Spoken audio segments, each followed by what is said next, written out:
Okay then, Helldivers, we are back. We've got loads to go over today as we've received our latest failure notice for the latest major order, which was disappointing, although understanding, to say the least. We've also got a brand new major order bringing us into the next phase of Phase 4 for liberating Cyberstan. We're going to dive into what's going on with that one, as well as some social posts coming in from the dev team, showcasing some more of the moved studio.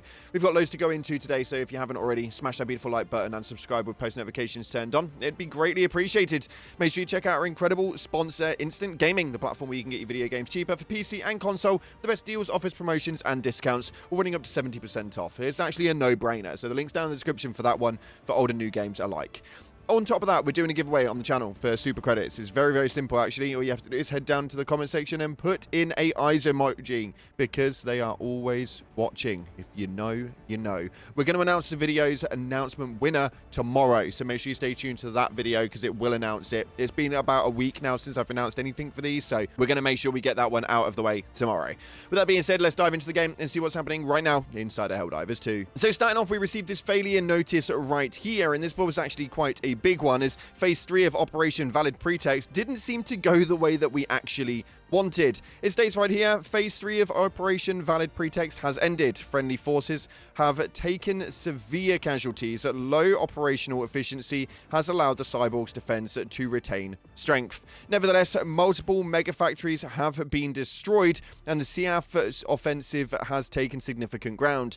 Reinforcements are not yet depleted. Operation Valid Pretext must continue. Defeat is not acceptable. Transcendence, the cyborg capital mega factory, is within our reach. Now, this is absolutely huge, because obviously Transcendence is the final port of what it is that we are needing to attack when it comes to Cyberstan. It is the creme de la creme, if you want. It is the capital city, the center of all mass, and it appears that even though we lost that major order, we're still going to be going in for the big guns. As we receive this briefing here for our latest major order, running into Phase 4 for liberating Cyberstan, it states Operation Valid Pretext Phase 4. Phase 4 is Liberate Cyberstan is initiated. Transcendence will soon be within reach, and with it, the neutral heart of the socialist war machine. If Transcendence falls, the enemy's entire planetary defense will collapse. Regardless of remaining enemy strongholds, this is the precipice. Every battle, every shot, and every sacrifice of Operation Valid Pretext has led to this moment. Helldivers strike at the core. Destroy Transcendence to liberate Cyberstan,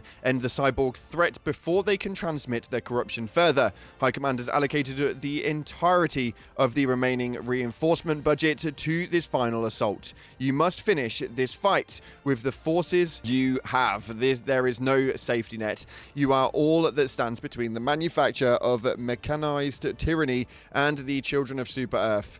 Emancipate the planet from the socialist overlords. Let Cyberstan bathe in majesty of managed democracy, which essentially means that what we have got left is exactly what we have got left. There's no more reinforcements coming anywhere. We're not going to find any miraculous cryogenic pods that have Helldivers in.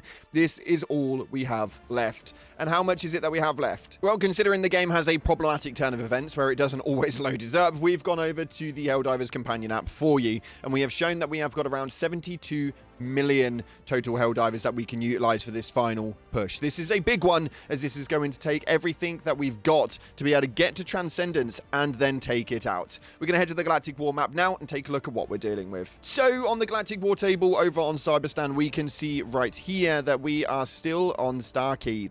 Starkey has been one of those places that has been an absolute nightmare, but the moment we do take that, it will take us over to Transcendence, and this place is going to be bloody difficult. But we are not there yet, so 72 million has got to lead us through Starkey and take us over to Transcendence, where we then need to take that. This is going to be a concerning one, because this is a very, very large attack. As to what happens after that, though, we'll have to wait and see, as our final major order for this one is to actually liberate Cyberstan. Now, for those of you guys who know exactly what this means and what that's going to bring, the moment we liberate Cyberstan, it seems that the big old movements of the cyborgs that we have known and loved now for a good week or two are going to be essentially gone, or at least at this moment in time, that's exactly what they're going to bring, meaning that the new content we've just received will disappear straight away.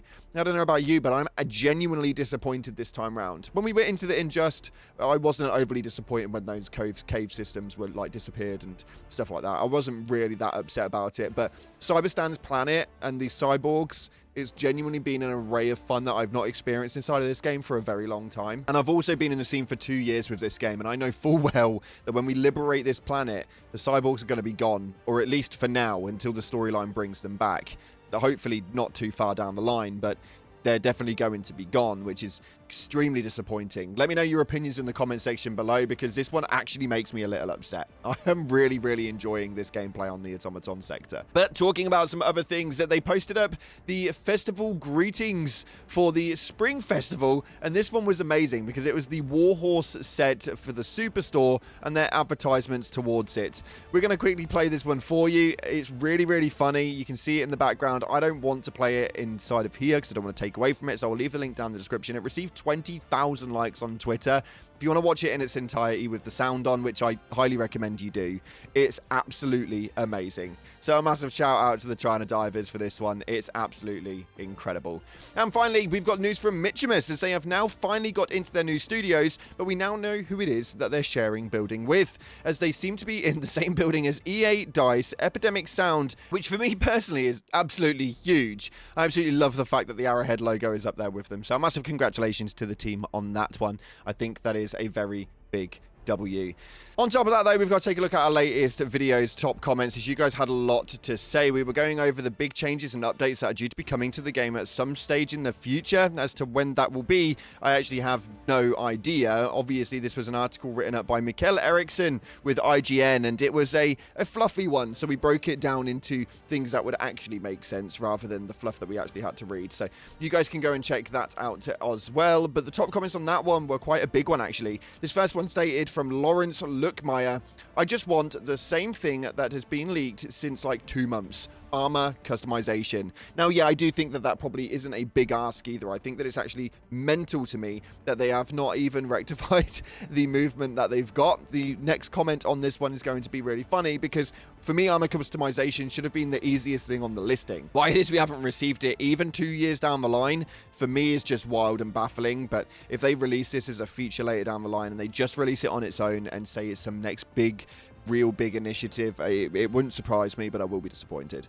Hopefully they release it alongside everything else, because this next one right here states it's still waiting for weapon customization to be finished, which is definitely something, again, that we've all been talking about for quite some time now, as they have not finished it still even now. We don't have silencers that are removable on certain weapons. The secondaries don't have any sort of customization on them. They don't have any customization on anything bar the primary weapons, and it's really odd to me that we're still waiting for that customization to be finished before the armor customization ever comes in. So I hope that they bundle that and package it together, because my lord, is definitely needed. And finally, this one right here from SpongeBob Fan states, I feel like the cyberstan invasion would have been the perfect time to drop the tier 6 ship modules. Now, the tier 6 ship upgrades have been like an elusive concept for a very long time now. We don't know if they actually do exist. We know full well via like previous dev streams and even inside of trailers and stuff like that, that they are actually in the game. Unfortunately, they haven't released them yet. Now, the reason why I think is personally because of something that Johan Pilestad actually mentioned with regards to these ship upgrades, is that they want to take it down a different route. They just don't want it to be like a percentage buff and continue doing stuff like that, because those things just kind of like don't make a massive difference, and they kind of have ceilings. For me, the biggest key factor of it isn't even the percentage buffs. I just like the fact that my Super Destroyer changed every time I got a new one, and I think that that is a really massive thing. Being able to have the Super Destroyer change because you spend actually quite a lot of time on there is pretty much key credential. So yeah, man, come on. You can do this. We just want the new ship upgrades. I don't even care if the buffs don't come alongside it. Just change my bloody Super Destroyer. And I know, that's probably an unpopular opinion. Nonetheless, unfortunately, that's all we've got time for today. If you haven't already, make sure you smash that like button and subscribe when post notifications turned on. Thank you so much again for watching, guys. I appreciate your faces. And as always, up until the next time, I'll see you in the clouds.